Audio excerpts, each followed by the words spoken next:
The term Sundown Town refers to communities that for decades enforced an unwritten and sometimes even written rule. Black people had to be out of town by nightfall or face violence and persecution. From roughly the 1890s through the mid-20th century, thousands of towns across America, especially outside the Deep South, remained all white on purpose.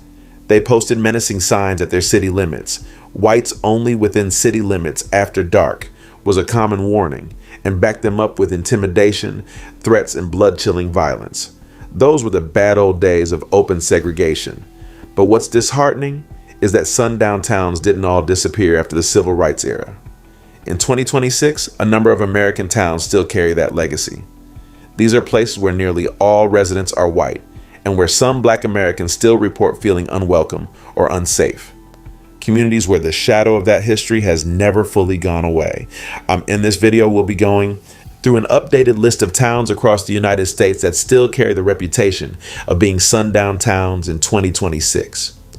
Through the stories connected to these places, we'll examine the communities themselves and the experiences shared by Black individuals who have passed through them. This is so that more people can stay aware and look out for their safety while traveling. Before we begin, we want to let you know that many unfiltered discussions like this are becoming increasingly difficult to keep visible on this platform.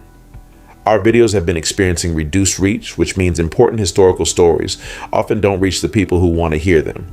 Because of that, we created a space outside the algorithm. If you want to stay updated on content that we can't always post here, join our WhatsApp group through the link in the description. It's the best way to stay connected with our community and make sure you don't miss future releases. Now, let's begin this updated list of sundown towns that still exist in America as of 2026. Number 1, Harrison, Arkansas. Harrison, Arkansas. You literally shouldn't even be out there. Like, it's nothing out there. Like, but the big ass Walmart that's nowhere near Harrison. So if you're just casually driving in Harrison or past there, you're literally asking for problems. In 1905 and again in 1909, white mobs in Harrison violently expelled the town's entire African American community, burning Black homes, firing into houses, and forcing families to flee at gunpoint. Historian James W. Lowen, author of Sundown Towns, A Hidden Dimension of American Racism, documents how these expulsions removed Harrison's Black population almost entirely. For decades afterward, virtually no Black residents remained. The town later gained national attention in reporting and historical research as one of America's most notorious sundown towns. Even today, Harrison, Arkansas remains overwhelmingly white. According to United States Census data, the city of roughly 13,000 residents has historically counted only a very small Black population. The reputation created by that history still lingers. Our reputation is so bad that most Black people will not even stop here to buy gasoline or have lunch, a reporter for the Harrison Daily Times acknowledged while discussing the town's long-standing reputation. The area has also drawn attention because Thomas Robb, National Director of the Knights Party of the Ku Klux Klan, operates a compound outside Harrison. Civil rights groups such as the Southern Poverty Law Center have documented Robb's presence and racist billboards that appeared along nearby highways for years. Number 2, Vidor, Texas.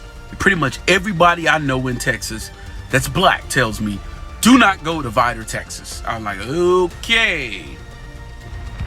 Yet here I was in Vidor, Texas. Vidor. Texas has carried a reputation for racial hostility for decades. For much of the 20th century, the town was widely known as a Ku Klux Klan stronghold and a classic sundown town where Black residents were kept out through intimidation rather than written law. In the next clip, a truck driver describes what he encountered while delivering a load near Vidor. So I get to the place. I'm not giving names of companies or anything like that, but while I'm driving to the place, I see trailer parks. I see a bunch of Confederate flags. I saw a doll of a Black man. It was just a doll wrapped in a Confederate flag hanging from a tree by its neck. That's the type of stuff I saw in Vidor, Texas, which led me to believe that the reputation was fairly earned. I get there, the security guard says, hey, we got a code red. The guy gets on the phone, is like, hey, I can't I don't want to be responsible for this guy's safety. Let me go ahead and find somebody, because we stopped taking loads at 4 o'clock. But I'll get somebody over here from the other side of the plant. Tell them to hang on. So I hang on. I'm doing what I got to do. Finally, somebody comes by about 15 minutes later. The guy said, let me hurry up and get you unloaded. He quickly gets me unloaded. And they said, dude, you might want to get up out of here as soon as possible. We're at sundown. You want to leave here now. Don't stop until you at least get to Beaumont. I was like, okay. He was like, no, seriously. I said, well, what about the police? Why aren't the police there? Police turn a blind eye. I was like, okay, well, I'm gonna do what you said. He said, yeah, man, I don't want to see you get in any trouble. What he describes sounds like something from another era: a Confederate flag, a doll of a black man hanging from a tree, and a security guard who admits he cannot guarantee a black man's safety in the area. Yet this account did not come from the 1950s. It was shared in 2022. The hostility surrounding the town is not new. In 1993, Vidor became the focus of national attention when a federal court ordered its public housing to be desegregated. The Ku Klux Klan marched through the town in protest, while some local church leaders organized a counter-demonstration. Despite the backlash, 4 black families moved into the housing complex. What followed was a wave of harassment, threats, and even a bomb scare.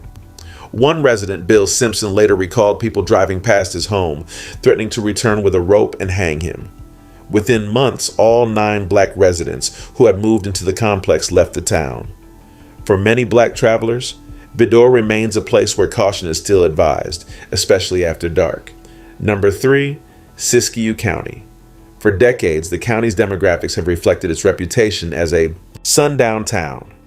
In 1970, only about 2.1% of Siskiyou County's population was black. By 1980, that number had dropped to roughly 1.5%. Even 50 years later, the pattern remains.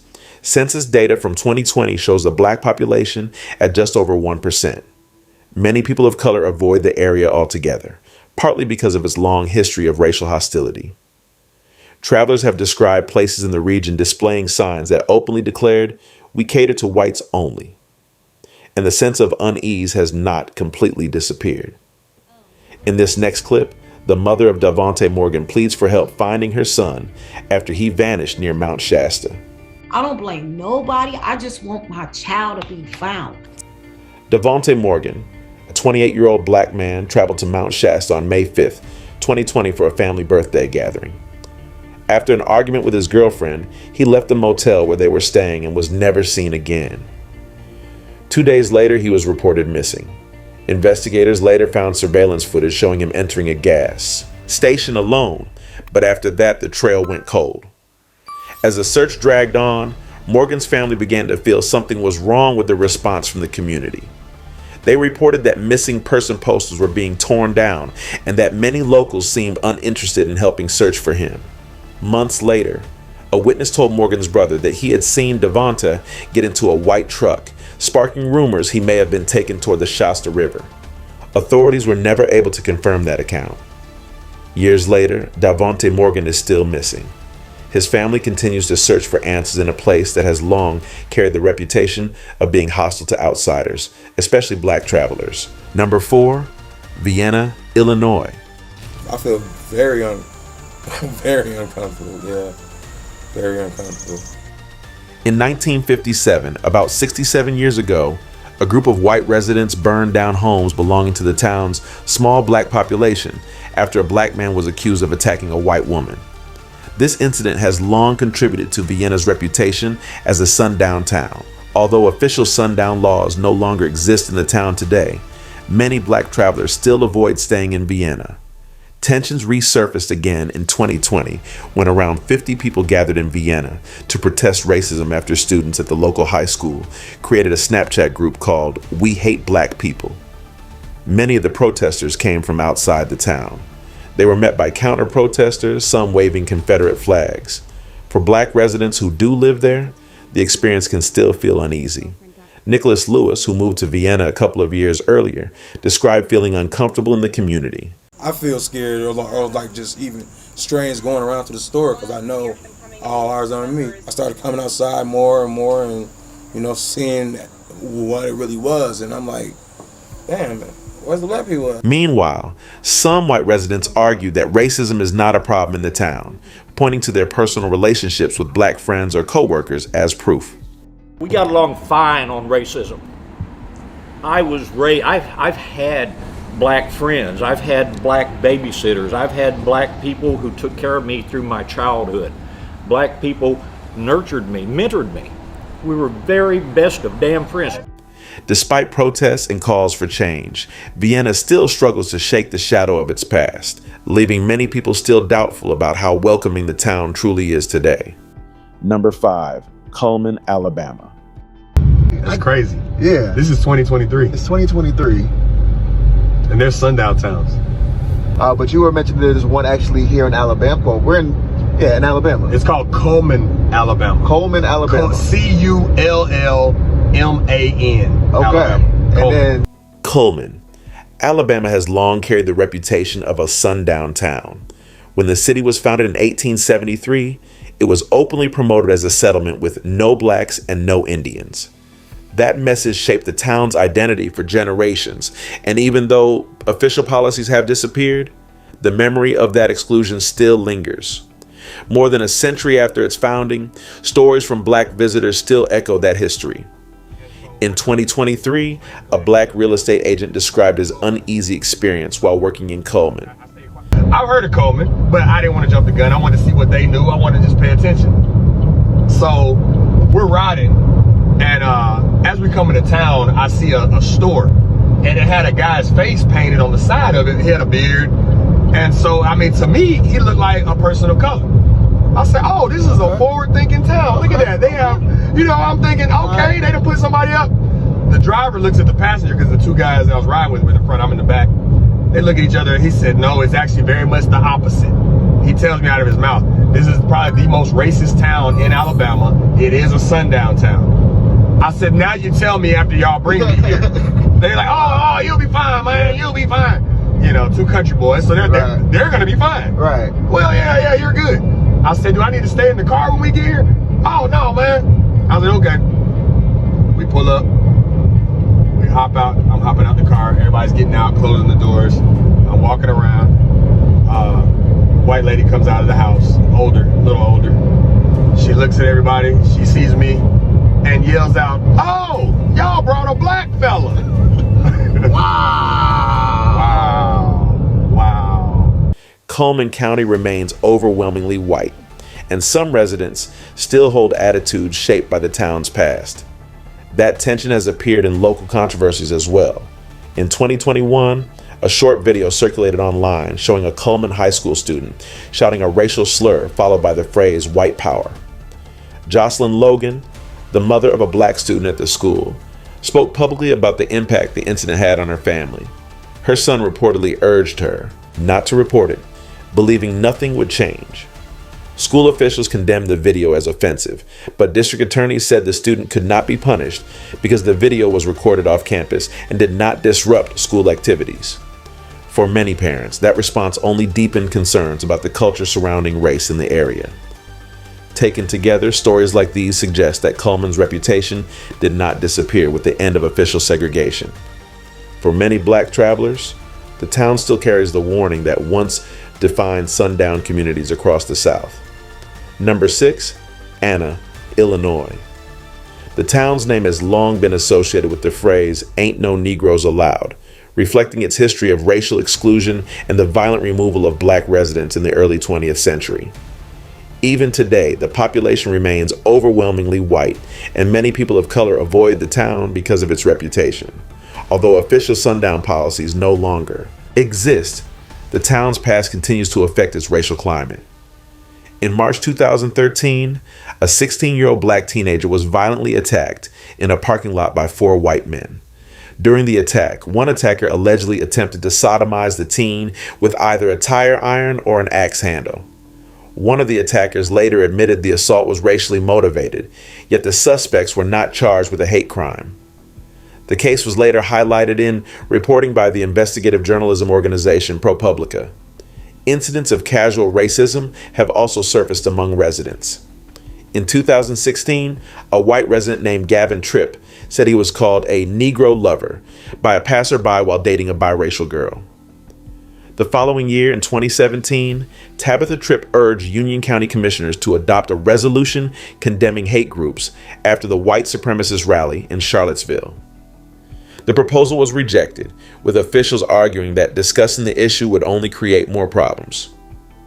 In 2020, a Black Lives Matter march took place in Anna, marking one of the first anti-racism protests the town had seen in living memory. While some residents participated in support, others mocked the demonstrators or stood nearby with weapons. Despite occasional activism and growing awareness, Anna has made little formal effort to confront its history. Many local residents and officials argue that revisiting the past would only reopen old wounds. Yet for Black residents, workers, and travelers passing through the area, the legacy of the town's Sundown past remains visible. Number 7, Jasper, Texas. And the only reason why I'm going to name this last one is because of the event that happened with the Black gentleman. And that is Jasper. Now, I've been to Jasper. It seemed pretty cool, but it wasn't at night. And still, I kind of don't trust it. So I would just be on high alert when you're in Jasper. But that's not somewhere where I would just go and stop and stay. Pretty much the whole East Texas, it's kind of take it at your own risk, if that makes sense. But that's up to you guys.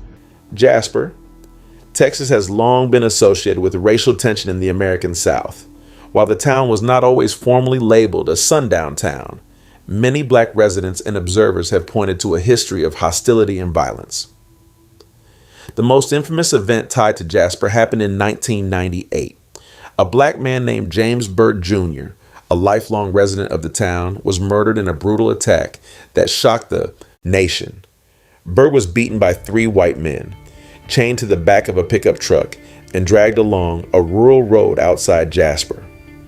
The crime drew international outrage and exposed the deep racial divisions that still existed in parts of the United States.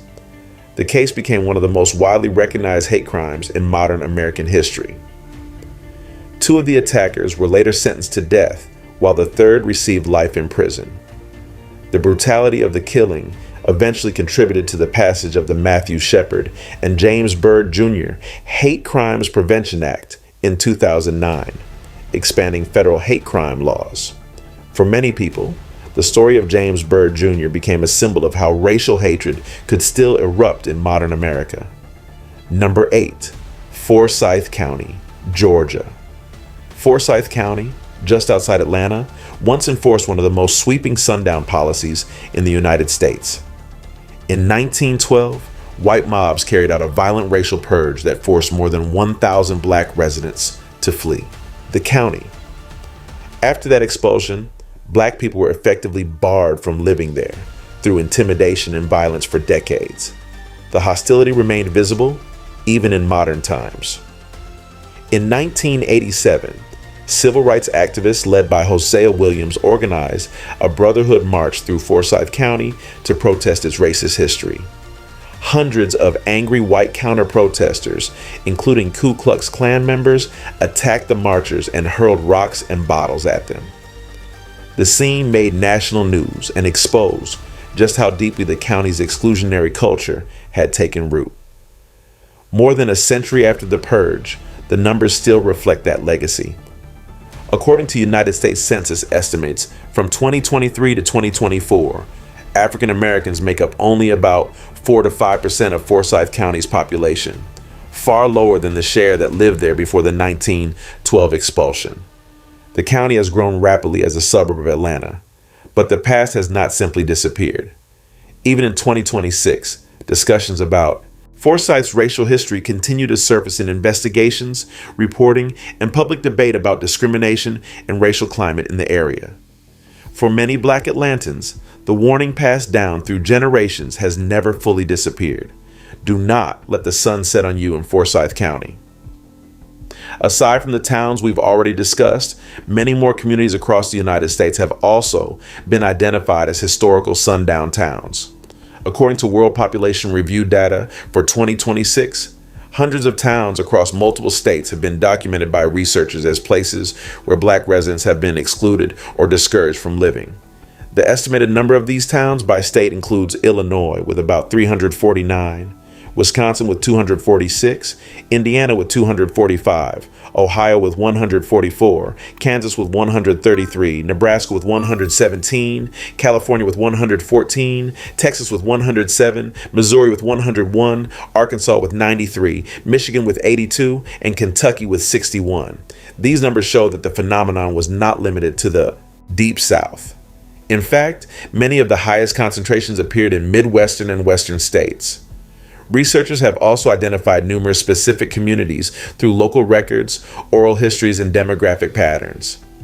In North Carolina, for example, towns historically associated with sundown practices include Haw River, Graham, Mebane, Burlington, Albemarle, Faith, Southern Pines, Troy, Mount Airy, Marion, Lenoir, Newton, and Lexington. Across states such as Michigan, Indiana, Ohio, Illinois, Missouri, and Pennsylvania, many suburban communities developed with overwhelmingly white populations after black residents were pushed out or discouraged from settling there. Even parts of California had communities that functioned in similar ways. Planned suburbs such as Palos Verdes Estates, Beverly Hills, and Culver City historically used housing restrictions and informal enforcement to maintain all white populations. If you want to explore this history further, one of the most widely used research resources is the Sundown Towns database, hosted by Tougaloo College's History and Social Justice Project.